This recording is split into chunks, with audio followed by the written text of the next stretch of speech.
Hanya Engkau yang layak disembah ya Aba ya Bapa, Tuhan Allah yang kami kenal di dalam nama Tuhan Yesus. Engkau Tuhan semesta alam ini.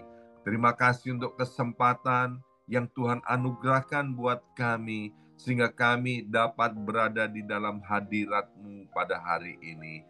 Mari kita berdoa bersama-sama. Ulangi seperti apa yang saya ucapkan. Bapa kami yang ada di dalam surga, dikuduskanlah nama-Mu, datanglah kerajaan-Mu, jadilah kehendak-Mu di bumi ini seperti di dalam surga. Bapa yang baik, berikanlah kami pada hari ini rezeki yang menjadi bagian kami secukupnya, cukup untuk memberikan pinjaman kepada banyak bangsa, sedangkan kami sendiri tidak punya pinjaman. Cukup untuk menjadi saksi Tuhan, mulai dari Yerusalem, Yudea, Samaria, sampai ke ujung-ujung bumi. Cukup untuk menjadikan semua bangsa murid Kristus dan membaptis mereka dalam nama Yesus. Terima kasih Bapa untuk rezeki yang secukupnya, dan ampunilah dosa-dosa kami, ampunilah kesalahan kami, seperti kami pun mengampuni orang-orang yang bersalah kepada kami.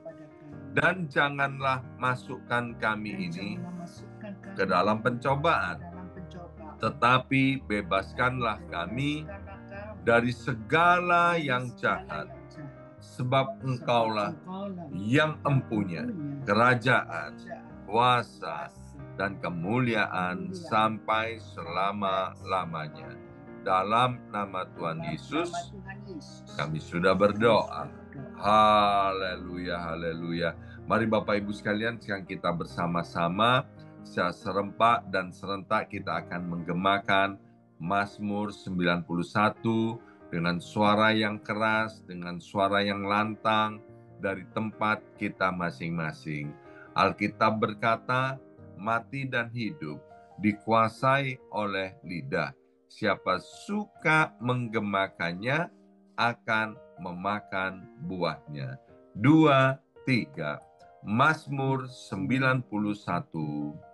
Orang yang duduk dalam lindungan yang maha tinggi dan bermalam dalam naungan yang maha kuasa akan berkata kepada Tuhan, tempat perlindunganku dan kubu pertahananku, Allahku yang kupercayai. Sungguh Tuhanlah yang akan melepaskan aku dari jerat penangkap burung dan dari penyakit sampar yang busuk. Dengan kepaknya Tuhan akan menudungi aku.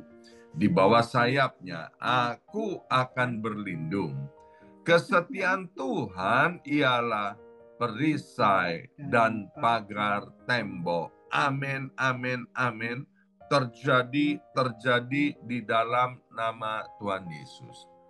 Aku tak usah takut terhadap kedahsyatan malam, terhadap panah yang terbang di waktu siang, terhadap penyakit sampar yang berjalan di dalam gelap, terhadap penyakit menular yang mengamuk di waktu petang. Walau 1.000 orang rebah di sisiku dan 10.000 di sebelah kananku, tetapi itu tidak akan menimpa aku. Aku hanya menontonnya dengan mataku sendiri dan melihat pembalasan terhadap orang-orang fasik. Sebab Tuhan ialah tempat perlindunganku, yang maha tinggi telah kubuat tempat perteduhanku. Amin, amin, amin. Terjadi di dalam nama Tuhan Yesus. Malapetaka tidak akan menimpa aku, dan tulah tidak akan mendekat kepada kemahku. Sebab malaikat-malaikat Tuhan akan diperintahkan oleh Tuhan kepadaku untuk menjaga aku di segala jalanku. Para malaikat Tuhan akan menatang aku di atas tangannya, supaya kakiku jangan terantuk kepada batu. Singa dan ular tedung akan aku langkai. Aku akan menginjak anak singa dan ular naga. Amin, amin, amin. Terjadi di dalam nama Tuhan Yesus. Sungguh hatiku melekat kepada Tuhan, maka Tuhan akan meluputkan aku, Tuhan akan membentengi aku, sebab aku mengenal nama Tuhan. Bila aku berseru kepada Tuhan, Tuhan akan menjawab. Tuhan akan menyertai aku dalam kesesakan. Tuhan akan meluputkan aku dan memuliakan aku. Dengan panjang umur akan Tuhan kenyangkan aku, dan akan Tuhan perlihatkan kepadaku keselamatan daripadanya. Amin, amin, amin. Terjadi di dalam nama Tuhan Yesus. Terima kasih ya Aba ya Bapa. Sekarang kami mau buka hati kami untuk diisi oleh kebenaran firman Tuhan. Berkati hamba firman-Mu, Ibu Pendeta Hana Istati Rahayu. Dalam nama Yesus yang siap mendengarkan dan diberkati oleh firman Tuhan, angkat jempolnya ke depan. Katakan amin 3 kali. Amin, amin, amin. Salam kebangkitan, salam penuaian. Semangat pagi! Semuanya semangat pagi. Apa kabarnya Bapak Ibu semuanya? Ya, senang sekali hari ini Selasa 3 September 2024. Boleh bersama-sama kembali dengan Bapak, Ibu, anak-anak Tuhan yang luar biasa. Ya, nah sebelum kita mendengarkan firman Tuhan, di tengah-tengah kita ada Bapak Budi Ayung dari GBI Rock Royal di kota Surabaya. Shalom Pak Budi, terima kasih sudah bergabung dengan kami ya. Baik Bapak Ibu sekalian, waktu dan tempat untuk selanjutnya saya berikan kepada hambanya, yaitu Ibu Pendeta Hana Istati Rahayu. Shalom Bu Jim, apa kabarnya? Ya, Mike. Ya, Ya, ya, silakan Bu Jim. ya, pagi hari ini di Amerika dan sore hari di Indonesia, saya mengucapkan shalom, semangat pagi, semangat sore, dan kita sungguh-sungguh dalam keadaan sehat karena Tuhan. Amin. Tema yang kita angkat pada pagi hari ini yaitu rambut kepala aja Tuhan peduli, apalagi hidupmu. Kita akan baca firman Tuhan dalam Lukas 12 ayat 4 sampai 9. Aku berkata kepadamu, hai sahabat-sahabatku, janganlah kamu takut terhadap mereka yang dapat membunuh tubuh dan kemudian tidak dapat berbuat apa-apa lagi. Aku akan menunjukkan kepada kamu siapakah yang harus kamu takuti.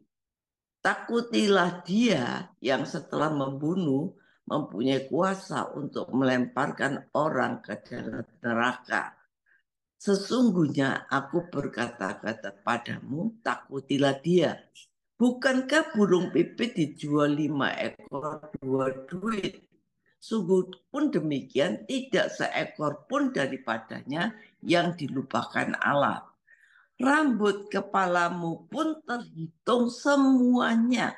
Karena itu jangan takut, karena kamu lebih berharga daripada banyak burung pipit. Aku berkata kepadamu, setiap orang yang mengakui aku di depan manusia, anak manusia juga mengakui aku di depan malaikat-malaikat. Tetapi barang siapa menyangkal aku di depan manusia, ia akan disangkal di depan malaikat Allah. Saudara, kalimat yang saya rasa ini penting ya, yaitu rambut kepalamu pun terhitung semuanya.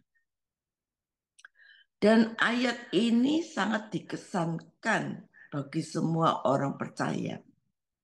Sehingga orang percaya merasa bahwa di dalam kesulitan, dia berhak mengklaim janji ini. Bahwa ayat ini ditunjukkan untuk dirinya. Bahwa rambut kepalamu terhitung semuanya. Di balik kalimat ini ada satu jaminan. Ada satu perhatian yang Tuhan istimewakan. Bahwa orang Kristen merasa mempunyai hak tersebut, memiliki hak istimewa tersebut, yaitu rambut kepalamu terhitung semuanya. Tapi kalau kita perhatikan, rambut kepalamu terhitung semuanya, itu tidak ditujukan kepada semua orang atau sembarang orang, walaupun dia seorang Kristen. Karena ayat ini sering kali dipakai sebagai perlindungan. Rambut kepala saya aja dihitung sama Tuhan. Tapi dikatakan bahwa ini tidak ditujukan kepada semua sembarang orang, walaupun orang Kristen. Karena dikatakan bahwa aku berkata kepadamu, hai sahabat-sahabatku. Ya, kita lihat ditujukan kepada sahabat-sahabatnya. Bukan kepada sembarang orang Kristen, tapi sahabat-sahabat. Tahukah saudara bahwa tidak semua orang itu, orang percaya, bisa disebut sahabat Tuhan. Yesus berkata, aku tidak menyebut kamu lagi hamba. Karena hamba tidak tahu apa yang dilakukan Tuhannya. Tapi aku menyebut kamu sahabat. Sahabat tahu apa yang dilakukan dan direncanakan, apa yang dilakukan oleh Bapaknya. Saudara, pertanyaannya yang harus ditujukan pada diri kita sendiri. Apakah kita ini sudah memiliki level sebagai sahabat bagi Tuhan? Ini yang penting pagi hari ini. Apakah kita sudah memiliki level sebagai sahabatnya Tuhan? Sayang sekali kalau kita umat Tuhan yang diberi kesempatan untuk menjadi sahabat Tuhan, ternyata kita tidak menjadi sahabat Tuhan. Saudara, menjadi sahabat Tuhan itu harus sekelas loh dengan Tuhan Yesus. Saudara perhatikan, jangan sia-siakan waktu, kesempatan yang Tuhan berikan pada kita untuk kita menjadi sahabat Tuhan. Sebagai contoh sahabat Tuhan, kita angkat seorang bernama Abraham. Abraham ini disebut sahabat Tuhan. Mengapa Abraham ini disebut sahabat Tuhan? Dijelaskan di dalam Yakobus 2 ayat 21. Bukankah Abraham bapak kita dibenarkan karena perbuatan-perbuatannya ketika ia mempersembahkan Ishak anaknya di atas Mizpah. Dengan jalan demikian Abraham mengatakan, lalu percayalah Abraham kepada Allah, maka Allah memperhitungkan hal itu kepadanya sebagai kebenaran. Karena itu Abraham disebut sahabat Allah. Saudara, coba kita bayangkan Allah yang maha kuasa, Allah maha mulia, maha dahsyat, maha tahu, itu membuat pernyataan kepada Abraham, seorang manusia biasa, terbatas, manusia fana, tidak bisa lepas dari kematian, manusia tidak sempurna, yang terjadi dari debu dan tanah, tapi mendapatkan penghargaan dari Tuhan sebagai sahabatnya Allah. Saudara, kita perlu belajar bagaimana kita supaya dapat menjadi sahabat Allah. Saudara, sebagai sahabat, kita perlu adanya kesepakatan. Kita nggak mungkin punya teman banyak di gereja, di kerjaan. Namun berapa yang menjadi teman dekat kita, ya, yang menjadi sahabat kita? Tidak semua kan? Mengapa? Alasannya karena beda dalam kesepakatan. Sahabat terbaik adalah mereka yang punya kesepakatan dengan kita, ya, punya konsep pemikiran yang serupa, percakapannya itu bisa seirama, enak diajak bicara, menyenangkan, tidak membosankan, saling curhat, ya. Itu akan mempunyai hubungan sebagai sahabat yang erat.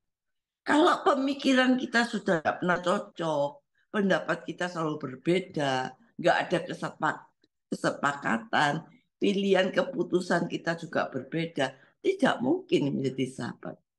Demikian pula halnya dengan Abraham dan persahabatannya dengan Allah. Ia mempunyai kesepakatan penuh dengan Allah.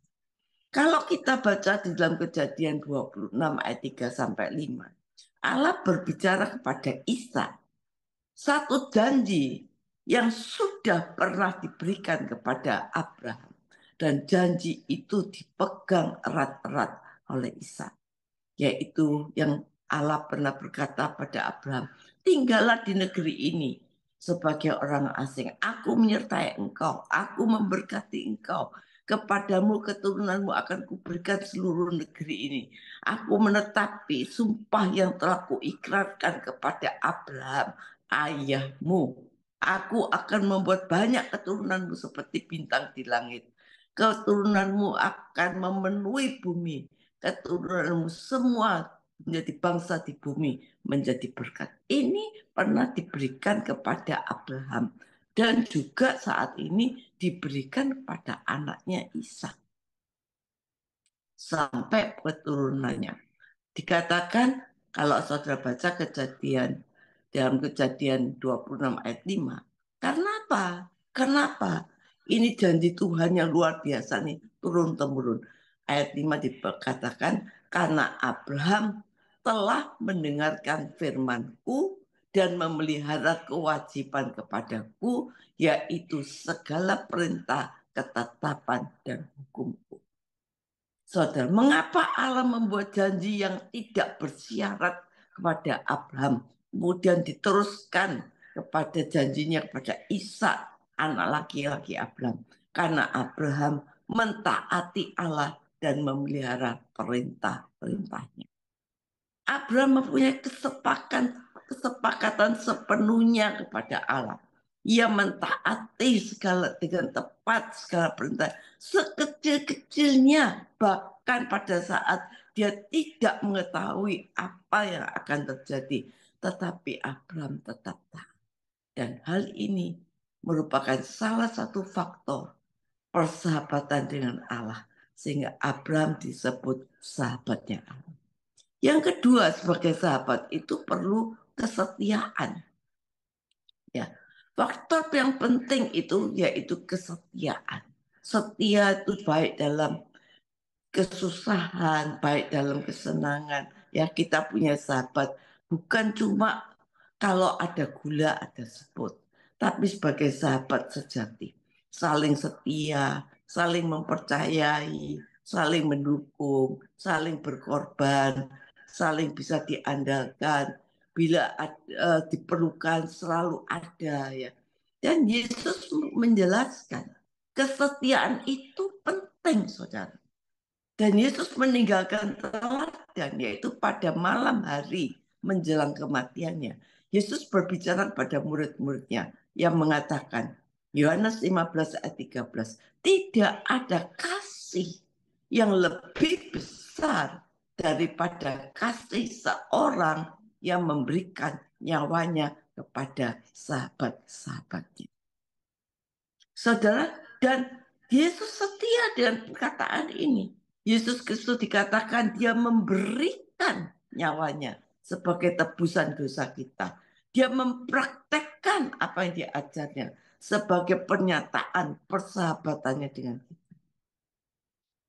Firman Tuhan mengatakan, kamu adalah sahabatku, kata Yesus, jikalau kamu berbuat apa yang kuperintahkan kepadamu. Saudara, kita sebagai orang percaya, sebagai orang Kristen, kita ini ditentukan menjadi sahabat Tuhan. Tetapi saudara, kalau kita tidak ambil bagian ini, kita rugi besar. Kenapa kita belum layak disebut sahabatnya Tuhan? Karena ada sesuatu yang belum kita serahkan. Ada dosa, kesalahan ya, yang masih kita lakukan, kurang taat, sembarangan beribadah, mau cari Tuhan sering kita tidak ada waktu. Saudara, kesalahan-kesalahan kita sekecil apapun, sehalus apapun, itu harus kita bereskan di hadapan Tuhan. Jangan kita menilai orang, itu urusannya dia dengan Tuhan. Ayo koreksi diri kita sendiri. Tuhan, periksa diriku, apakah masih ada kesenangan-kesenangan yang kumiliki yang tidak berkenan di hati Tuhan.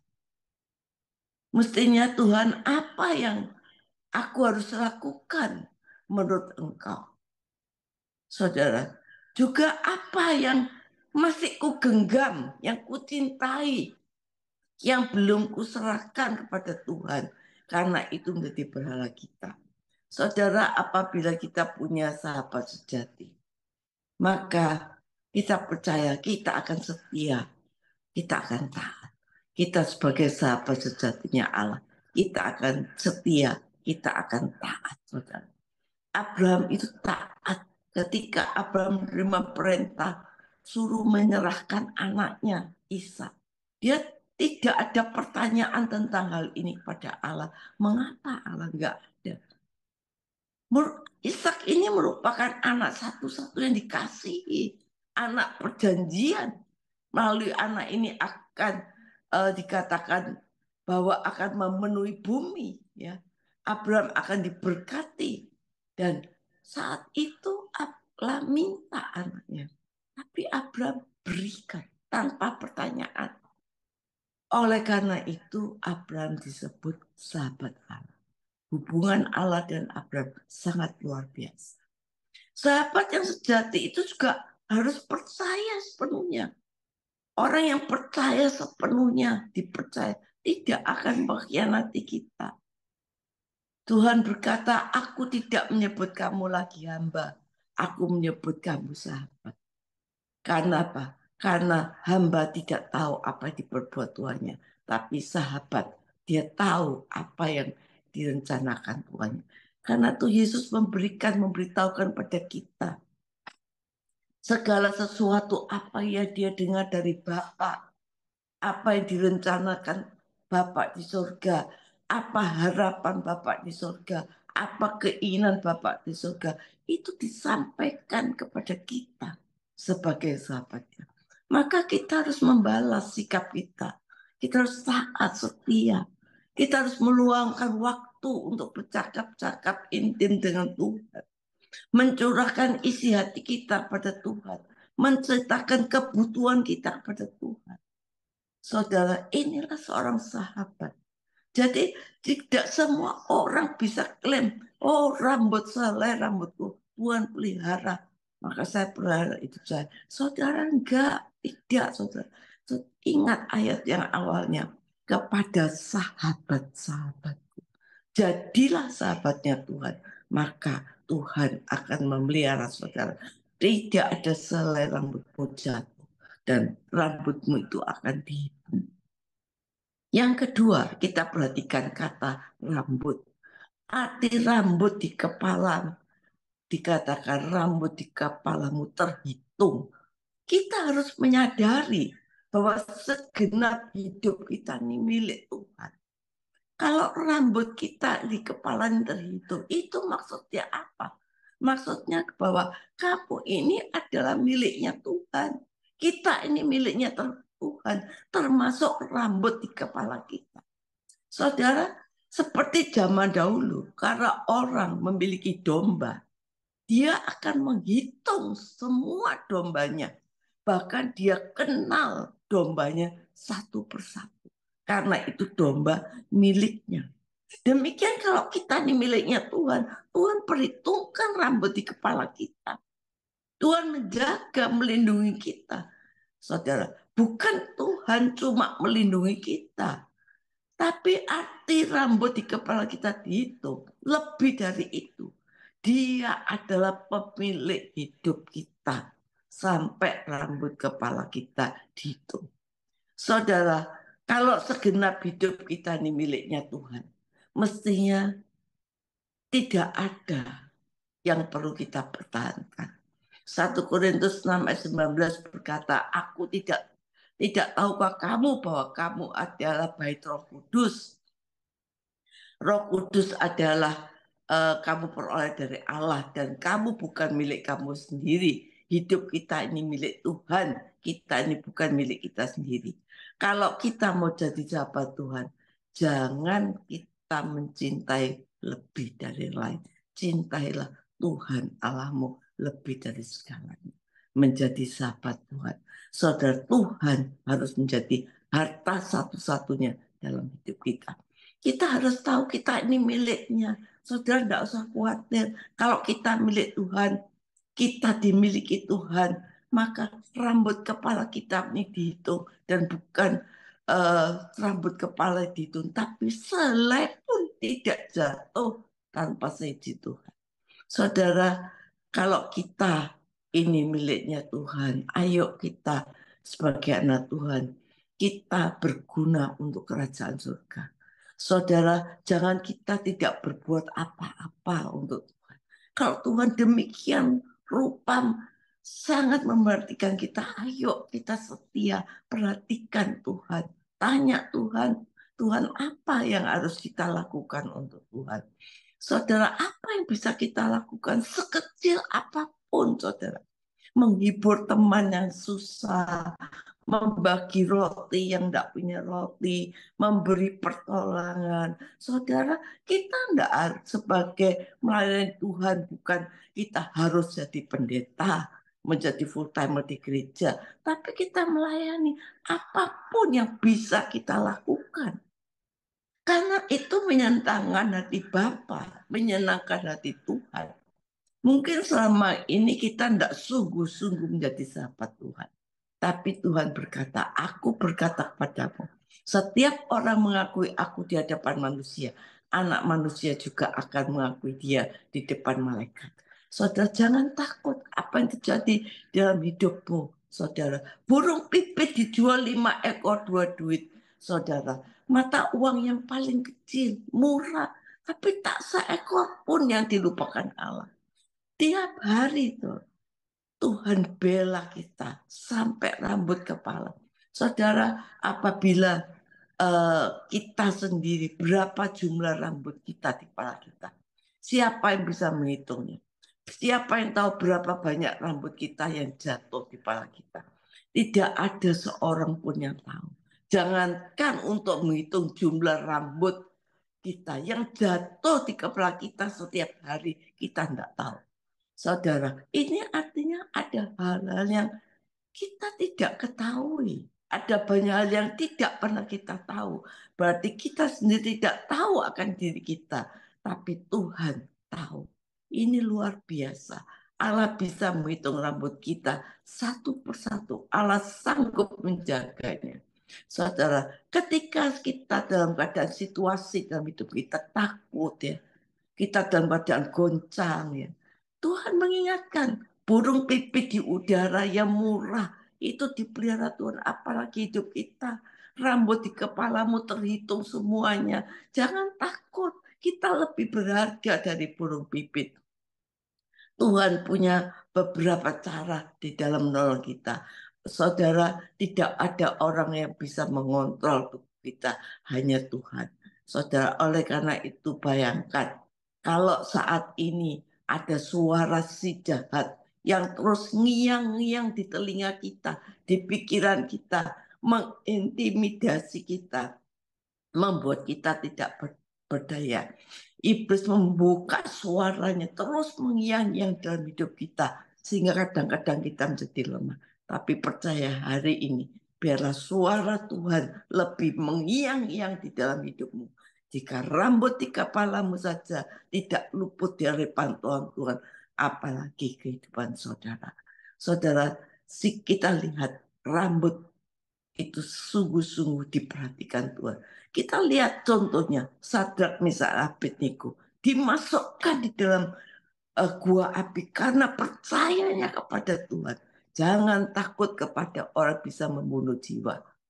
Dikatakan rambut Sadrak, Mesak, dan Abednego di dalam dapur api tidak ada selai pun yang terbakar. Itu pemeliharaan Tuhan. Tidak ada Tuhan pelihara demikian rupa, saudara. Kita lihat berapa rambut kita yang rontok setiap hari. Tapi Tuhan bisa menghitung. Saudara, saya pernah belajar rambut.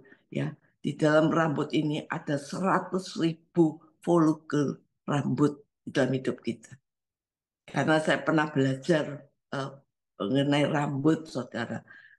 Kecantikan rambut. Saya tahu berapa 100.000 follicle rambut. Dan kita ada rontok 50.000 sampai 100.000 setiap harinya. Tetapi kita tidak bisa menghitung. Namun yang luar biasa, Tuhan bisa menghitung rambut kita satu persatu, 1, 2, 3 sampai 100.000. Dia bisa hitung. Karena apa? Dia yang memiliki hidup kita. Saudara, kalau Tuhan memiliki hidup kita, saudara, waktu kita capek dalam hidup kita, kita lelah sendirian, tinggalkan frustasi stres. Ingat, biarlah suara Tuhan lebih terngiang-ngiang dalam pikiran kita. Rambutmu aja dihitung, apalagi hidupmu. Amin. Saat ini kami akan berdoa, biarlah firman Tuhan ini termeterai dalam kehidupan kami. Kami berdoa atas semua kondisi keadaan kami di dalam dunia yang tidak menentu, di dalam dunia semakin hari semakin mengerikan. Tapi kami percaya kami dimiliki Tuhan, kami menjadi miliknya Tuhan. Tuhan sangat begitu peduli, hal yang kecil rambut saja Tuhan pelihara, apalagi hidup saudara. Saat ini yang bekerja Tuhan berkati, yang melayani Tuhan berkati, ibu rumah tangga Tuhan berkati, anak-anak yang sekolah Tuhan berkati. Amin.